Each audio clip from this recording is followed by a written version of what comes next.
میرا جو ہے نا جی مطالبہ یہ ہے کہ لوٹی ہوئی جو دولت ہے نا، اگر پاکستان کو ترقی کی راہ پہ گامزن کرنا ہے، لوٹی ہوئی دولت واپس لائی جائے۔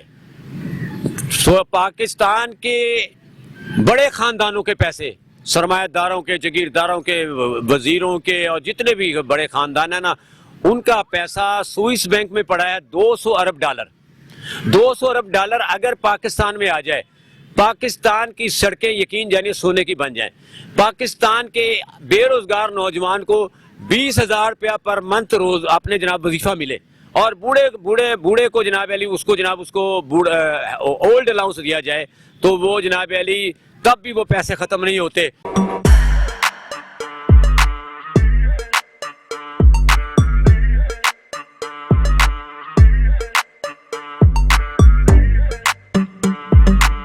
پہلا میرا جو ہے نا جی مطالبہ یہ ہے کہ لوٹی ہوئی جو دولت ہے نا، اگر پاکستان کو ترقی کی راہ پہ گامزن کرنا ہے، لوٹی ہوئی دولت واپس لائی جائے۔ تو پاکستان کے بڑے خاندانوں کے پیسے، سرمایہ داروں کے، جگیرداروں کے، وزیروں کے اور جتنے بھی بڑے خاندان ہیں نا، ان کا پیسہ سوئس بینک میں پڑا ہے 200 ارب ڈالر۔ 200 ارب ڈالر اگر پاکستان میں آ جائے، پاکستان کی سڑکیں یقین جانیے سونے کی بن جائیں، پاکستان کے بے روزگار نوجوان کو 20,000 روپیہ پر منتھ روز اپنے جناب وظیفہ ملے، اور بوڑھے کو جناب علی اس کو اولڈ الاؤنس دیا جائے، تو وہ جناب علی تب بھی وہ پیسے ختم نہیں ہوتے۔ دوسری بات یہ ہے کہ پاکستان کے اندر جو زمینیں دی گئی ہیں، 99 سالہ لیز پہ زمینیں دی گئی ہیں، پتہ نہیں کتنے 100 ایکڑ زمینیں ہیں جو 99 سالہ لیز پہ دی گئی ہیں۔ کس کو لیز پہ دی گئی ہیں؟ یہ دی گئی جناب سیاستدانوں کو، منظور نظر سیاستدانوں کو، اور کیوں بہت اربوں کی زمین ہے، وہ واپس لی جائیں، واپس لے کے ان کو مزدوروں کو اور غریب لوگوں کو ان کو جو 3 مرلہ کے پلاٹ دیے جائیں۔ تیسرا میرا مطالبہ یہ ہے کہ یہاں پر کرپشن کے خلاف جو ہے نا سزا جو ہے نا کم سے کم سزا موت رکھی جائے۔ جو کرپشن کرے، خواہ میرا بھائی کرے کرپشن، خواہ کسی کا بھائی کرے، اس کو فوری طور پہ سزا موت دی جائے، تو یہاں اس ملک سے سکون بھی ہو جائے گا اور ملک میں جناب علی لوٹی دولت بھی واپس آ جائے گی۔ اور تیسرا جو مطالبہ یہ ہے کہ ملک میں اسلامی قانون کو جو ہے نا اسلام کے جو قوانین ان کو رائج کیا جائے، تو تب اس ملک میں جو ہے نا جی کچھ بہتری آ سکتی ہے اور سکون آ سکتا ہے۔ قانون کی جو امپلیمنٹیشن کیسے ہوگی؟ کوئی بھی معاملہ ہو پیسوں کے بغیر ہوتا ہی نہیں ہے۔ ہسپتالوں میں دیکھ لیں، آپ بڑی مارکیٹوں میں دیکھ لیں، لین دین لے کے یہی معاملہ چل رہا ہے۔ ایون کہ آپ شادی کے معاملات بھی دیکھیں، لے دے کے معاملے چل رہے ہیں۔ وہ جہیز نہیں دے گا تو کہے گا ایسی تیری کڑی نہیں لے کے جانی، وہ غریب ہے۔ مطلب کہ ہر جگہ ہی پیسہ ضروری ہے، تو آپ تو کہہ رہے ہیں کہ بڑے لیول پہ ایسا ہوگا تو یہ مشکل ہی نظر آ رہا ہے۔ آپ دیکھیں نا، جس معاشرے میں جو ہے نا جناب علی کیا کہتے ہیں 2 طبقے ہوں، ایک طبقہ اشرافیہ کا ہے، ایک طبقہ مافیا کا ہے، اور ایک طبقہ بالکل غریب ہے، لو طبقہ ہے، اس کا کیا حال ہے؟ ابھی شادرے کا واقعہ ہے کہ ایک بجلی کا بل زیادہ آ گیا، 70,000 روپے آ گیا۔ وہ اپنی بیوی سمیت آیا، 5 بچوں کا باپ تھا، وہ جناب ایکشن کے کمرے میں آیا، اس نے کہا کہ اتنا بل آ گیا، میں کہاں سے دوں گا؟ وہ رونے لگ گیا، اس نے جناب ایکشن نے وغیرہ دھکے نکال دیا، اس کو ہارٹ اٹیک ہوا، وہ مر گیا۔ اس کا ذمہ دار کون ہے؟ موجودہ حکمران اس کے ذمہ دار ہیں۔ اس کے بعد جناب علی وہ 5 بچے تو یتیم ہو گئے۔ اس کے بعد جناب علی جناب علی خاتون نے اپنی 2 بچیاں 70,000 میں بیچنے کا اعلان کر دیا کہ اتنی غربت ہے۔ اور ایک یہاں پہ ایسی خاتون بھی ہے کہ جو 35,000 کی ایک ٹائم لپسٹک لگاتی ہے، میک اپ کرتی ہے۔ تو بات یہ، ایک طبقہ ایسا ہے یہاں پہ جو اربوں میں کھیل رہا ہے، اور ایک طبقہ ایسا ہے یہاں پہ جو 2 ٹائم کی روٹی سے محروم ہے۔ یہ افراط زر بڑھتی جا رہی ہے، افراط زر میں اضافہ ہو چکا ہے، اور جناب مہنگائی کا دیکھیں آپ کہاں مہنگائی چلی گئی ہے۔ آپ جناب علی یعنی کہ غریب کی قوت خرید جو ہے نا ختم ہو چکی ہے بالکل ٹوٹلی۔ جب وہ جس معاشرے میں جو حکمران جو ہیں جی غریب کے لیے کوئی فلاح و بہبود کا کام نہیں کرتے، غریب کو روٹی پانی، روٹی، رہائش، تعلیم، علاج، معالجہ وہ اگر میسر نہیں کرتے، تو وہ قیامت کے دن حکمران اللہ کو جواب دہ ہوں گے، اور ان کو وہ جو غریب ہیں وہ ان کا گریبان پکڑیں گے۔ اور اس لیے میں یہ بات کہنا چاہ رہا ہوں کہ اس ملک کے اندر جو قانون ہے نا، 2 قانون ختم ہو جائے، ایک قانون نافذ کیا جائے، ایک پاکستان ہونا چاہیے جو جناب علی سب کا پاکستان ہو، جس کو قائد اعظم رحمۃ اللہ علیہ نے کہا تھا کہ پاکستان اسلامی جمہوریہ فلاحی پاکستان، یہ پاکستان ہوگا، یہاں پر قانون کی پاسداری ہوگی۔ اگر قائد اعظم آج ہوتے جیسا کہ مشہور وہ ایک ویڈیو چلتی ہے کہ اگر قائد اعظم آج ہوتے تو وہ موجودہ حالات پاکستان کے دیکھ کے انڈیا کو واپس کر دیتے کہ بھائی آپ پاکستان واپس لے لو. اس بات کے اوپر میں آپ کی بات بڑی اچھی بات کی آپ نے. اس پر میں یہ بات کہوں مولانا ابوالکلام آزاد بہت بڑے انڈیا کے اور پاک و ہند کے برصغیر بڑے عالم دین ہو گزرے ہیں, بڑے صدر بھی رہ چکے ہیں. ہاں جی, مفکر تھے بہت بڑے, بہت بڑے عالم دین تھے. تو انہوں نے جب پاکستان بن گیا تو انہوں نے قائد اعظم رحمۃ اللہ علیہ کو کہا کہ قائد اعظم میں آپ کو ایک بات بتانا چاہتا ہوں. انہوں نے کہا کیا؟ انہوں نے کہا کہ ایک وقت ایسا ہے کہ پاکستان کا نوجوان آپ سے سوال کرے گا کہ پاکستان کیوں بنا. آج وہ وقت آ گیا. آج پاکستان کے اندر بے روزگاری عام ہے. آج پاکستان کے اندر نوجوان ڈگریاں لے کے پھر رہے ہیں.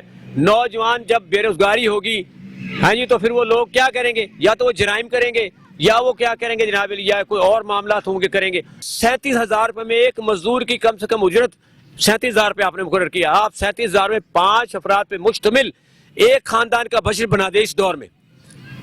وہ 37,000 میں 12,000 بجلی کا بل دے گا, 15,000 مکان کا کرایہ دے گا, اور باقی جناب علی بچوں کا وہ کیا کرے گا؟ آٹا کہاں سے لائے گا؟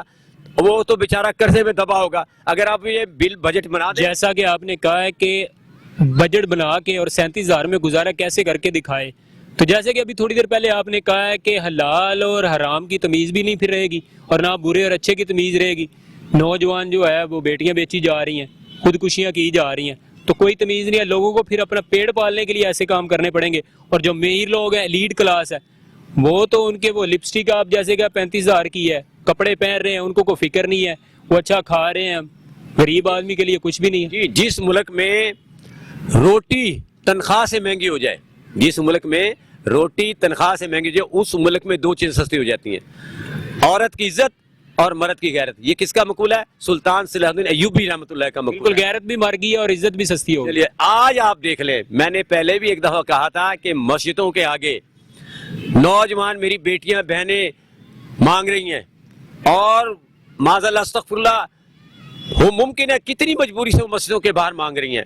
آج ایک طرف سرمایہ دار گاڑی میں گھوم رہے ہیں, ان کی اور بیٹیاں گھوم رہی ہیں, وہ سرمایہ دار گھوم رہے ہیں گاڑی میں, خرید و فروخت لاکھوں کی کر رہے ہیں.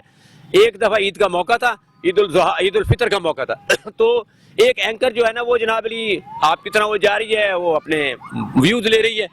تو ایک اس نے خاتون سرمایہ دار خاتون کے ویوز لے, انہوں نے کہا آج عید الفطر کا موقع آ گیا, آپ اتنی کتنے کی خرید کی ہے, کتنی کی آپ نے خرید و فروخت کی؟ اس نے کہا جی میں نے 90,000 کی. تو اس نے کہا تو یہ جو بیچارے غریب ہیں, غریب عورتیں ہیں, غریب ہیں, وہ بیچاری روٹی سے بھی محروم ہو. تو اس کا جواب کیا تھا؟ اس نے کہا ہم نے غریب تو نہیں کیا اس کو. تو اس سے مجھے ایک یاد آ گیا شعر کہ میں تو اودی کوری ویکھی نہیں جاندی, میں تو اودی کوری ویکھی نہیں جاندی, پوری دی پوری ویکھی نہیں جاندی, لے لو گردہ ویچن آیا وا, میں تو لے لو گردہ ویچن آیا وا, میں تو بالا دی مجبوری ویکھی نہیں جاندی. غریب بیچارے گردے بیچ رہے ہیں, غریب بیچارے اپنی بچیاں بیچ رہے ہیں.